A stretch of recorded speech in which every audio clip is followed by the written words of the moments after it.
Learners, welcome to a new learning video. First of all, thank you so much for completing 100 subscriber 100 subscriber पूरा करने के लिए आप सभी को धन्यवाद। मैं आप लोगों के साथ एक ऐसी स्पेशल स्ट्रेटेजी शेयर करने जा रहा हूँ जो कि पूरी यूट्यूब में आपको कहीं पे भी फ्री में नहीं मिलेगा। हाँ, अगर भले आप लोगों में से किसी ने कोई बड़े यूट्यूबर का कोर्स परचेस किया होगा तो आप लोगों में से कुछ लोगों को इस स्ट्रेटेजी के बारे में पता होगा। तो चलिए टाइम वेस्ट ना करते हुए सीधी लर्निंग की शुरुआत करते हैं।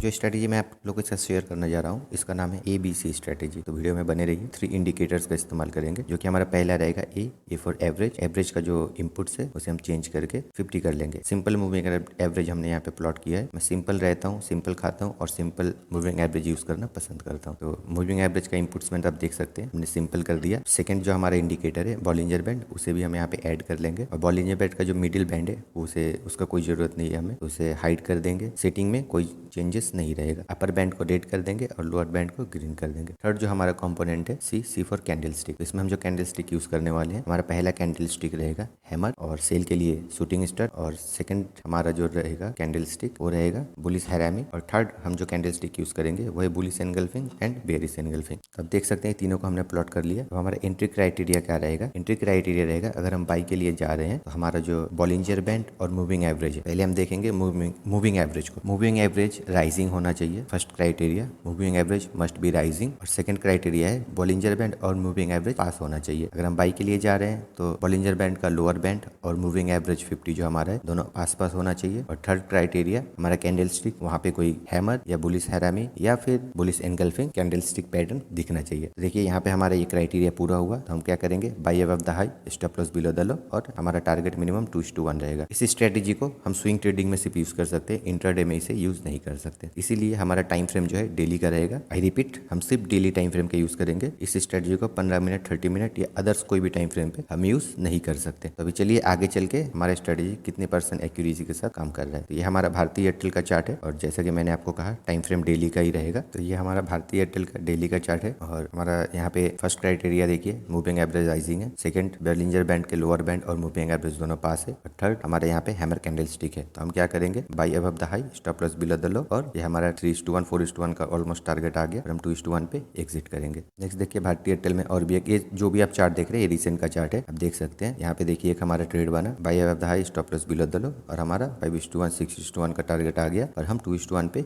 एग्जिट करेंगे। ये हमारे देखिए टाटा मोटर्स में यहाँ बाई का एंट्री बना और छोटा सा टारगेट है पर ऑलमोस्ट 2:1 है यहाँ पे। ये हमारे टाटा कंसल्टेंसी सर्विस का डेली टाइम फ्रेम का चार्ट है, और यहाँ पे देखिए first moving average rising, second Bollinger band nearest, lower Bollinger band, और third candlestick pattern hammer है। तो यहाँ पे हमारा 2:1 का टारगेट आ गया by above the high stop loss below the low date candle. Next हमारे निफ्टी 50 में भी चेक कर लेते हैं। निफ्टी 50 में देखिए हैमर कैंडल, और हमारा टारगेट आने के बाद ये इतना बड़ा जो रेड कैंडल बना उससे पहले हमारा टारगेट आ चुका है। ब्रिटानिया इंडस्ट्रीज में देखिए first criteria moving average rising, second Bollinger band के लोअर बैंड पे, थर्ड कैंडल स्टिक में हैमर है by above the high stop loss below the low, almost 6:7:1 का टारगेट है बट हम 2:1 पे एग्जिट करेंगे। हिंदाल्को इंडस्ट्रीज यहाँ पे हमारा एक ट्रेड बना और बूम हमारा टारगेट आ चुका है। निफ्टी 50 में आगे देखिए यहाँ पे एक ट्रेड बना, इसमें भी टारगेट आ गया, ये भी एक टारगेट आ गया।